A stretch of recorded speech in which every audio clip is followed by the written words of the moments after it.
Hi, it's John from Retroware TV, and welcome to Funspot in Weirs Beach, New Hampshire. We're here at the American Classic Arcade Museum, ACAM, for the 14th Annual International Video Game Tournament. Behind us, the tournament is going on in its final day, Sunday.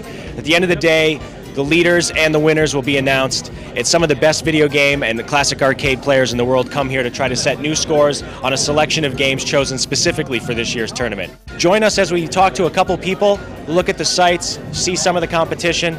Again, welcome to Retroware TV.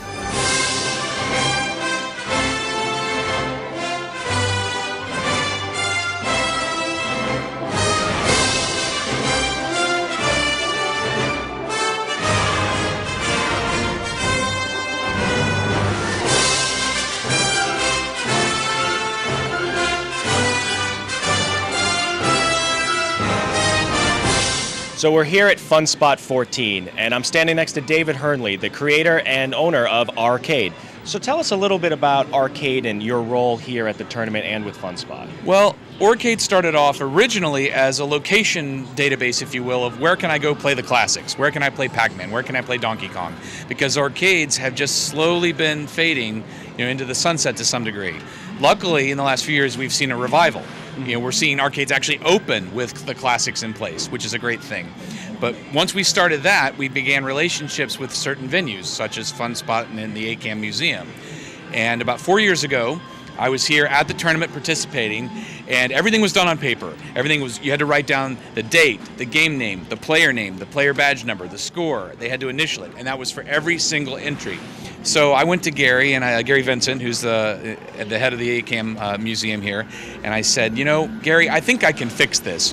What if we kind of joined forces and I put together a new system that we work with that we can make it simple and clean and utilize technology to make the tournament focus on the fun and not worry about all this, the handwriting and the data entry and things like that. So as I walk around the floor here at the tournament and the museum, I see flat screen TVs up vertically, and I'm seeing large screens with scores, and I see people walking around with iPads. So how does this all work? Yeah.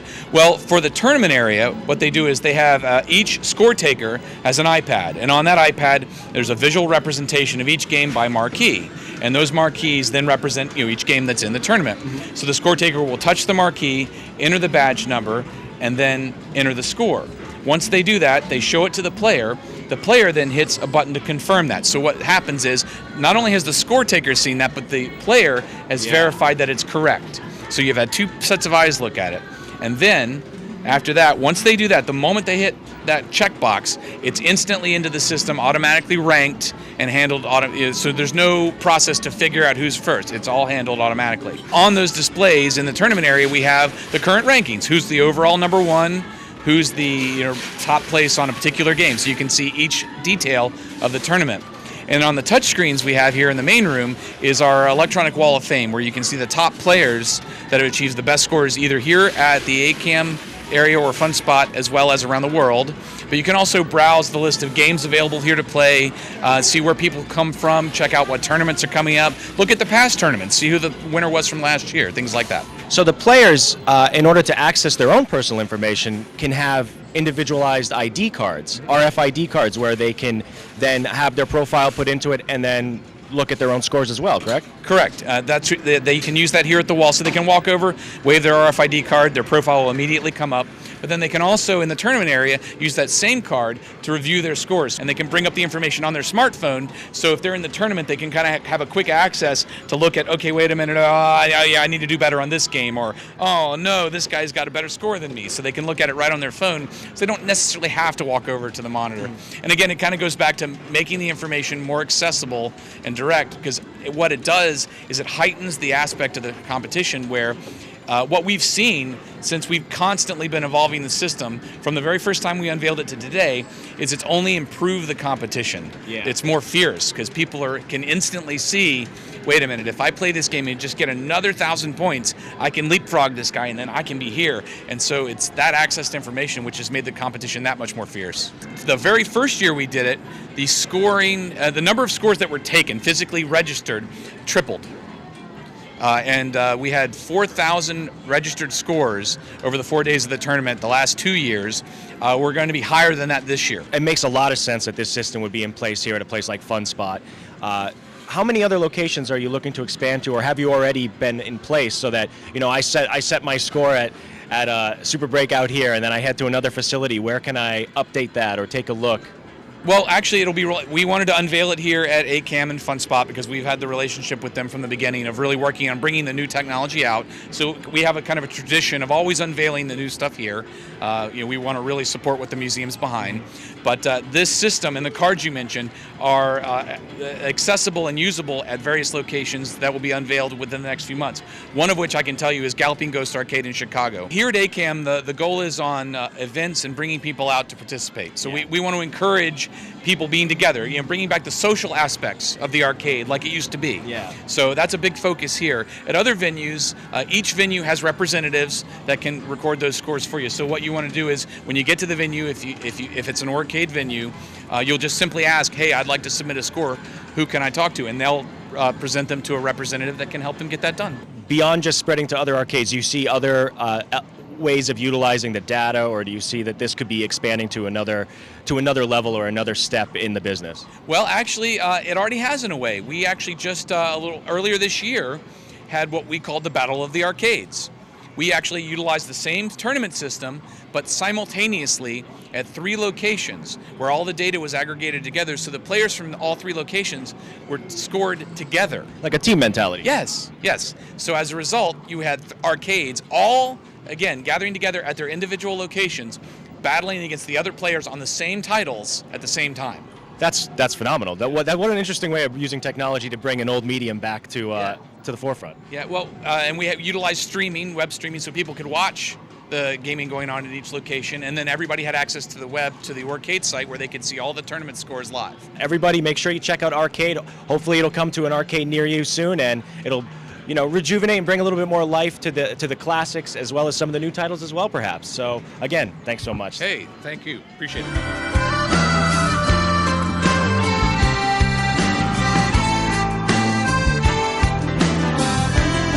World record holder at 365 points. Well, along with Joey, we have another first-timer here at Funspot. It's my boy Cameron. Hey, Cam. Oh, he's very interested in the arcade games. They make a lot of sounds. Hey, buddy. You want to say something? No, he doesn't want to say anything. I love you, kid. Classic gamer of the future. To him, classic gaming is the Nintendo 3DS.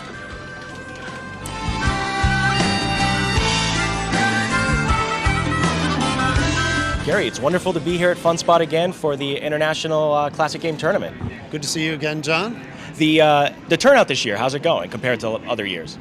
We have, I think now, about 127 people signed up from 25 different states, and people from Canada, and one gentleman from Australia. Yesterday, it was particularly rainy, more so than I've seen in many years. There was a perfect storm of this. I've never seen Funspot this packed. It felt like I was walking through an arcade 25 years ago. It was just the energy throughout the entire place. I mean, how do you feel that this has grown as a tournament and as Funspot in the Classic Arcade Museum? Has it been has it been as successful as you had hoped it would be?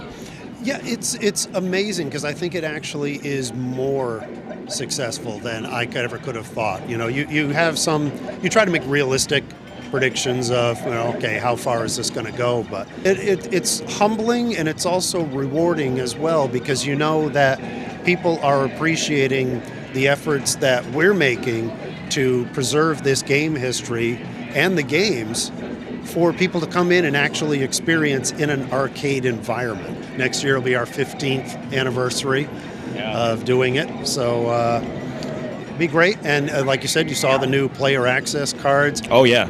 People love that, because before, with the sheer number of score entries we're getting now, last year we exceeded 4,000 scores entered in 4 days. It becomes very hard for a player to go up to the screen and see where they're ranking, because there's just so many scores. But now with the player access card, you go up, swipe your card, your score's highlighted. Oh, I'm there. Immediate, We try to pull out games each year to challenge the players. That this is, in our opinion, how you find the best overall player is you challenge them with games that you might take them a little bit out of their comfort zone. Yeah. And this year, I've had a player here who's been coming for years. Yeah. And he walked in yesterday morning, and he looked at the selection of games, and this is a guy who plays a lot. He says, wow, you did it again. There's about 6 games here I have never physically seen in my life. Yeah, me too. I've noticed. Yeah, might have played them on MAME or whatever, but had never actually been out in the wild and seen a cabinet that you could actually play. Have any of these games made their first appearance at Funspot in this tournament? Yes, we've had several that we brought out specifically for the event.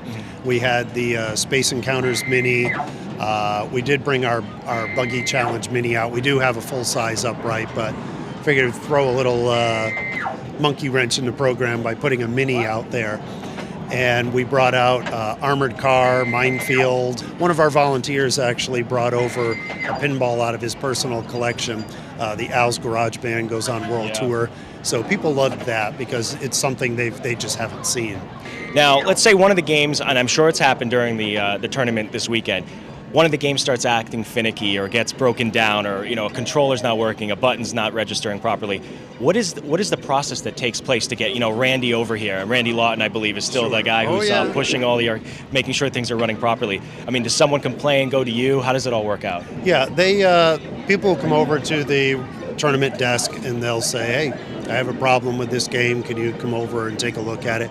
And of course, you've been through the tournament area, so you can see the intensity of play the machines are being subjected to. So. Not like a normal museum, you can't bang on the paintings as much, but here you can. Yeah, pretty much. So, yeah, we've been pulling control panels left and right, as joysticks getting beat on. Yeah, a little triage. Yeah, and then get them right back out here. So, luckily, we've been able to keep everything up running 100%.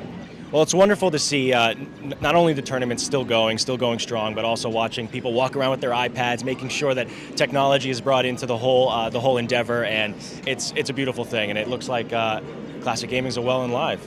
Yep. Great. So, Gary, thanks again as always. It's wonderful to be back. Awesome. Thank you too. Thanks.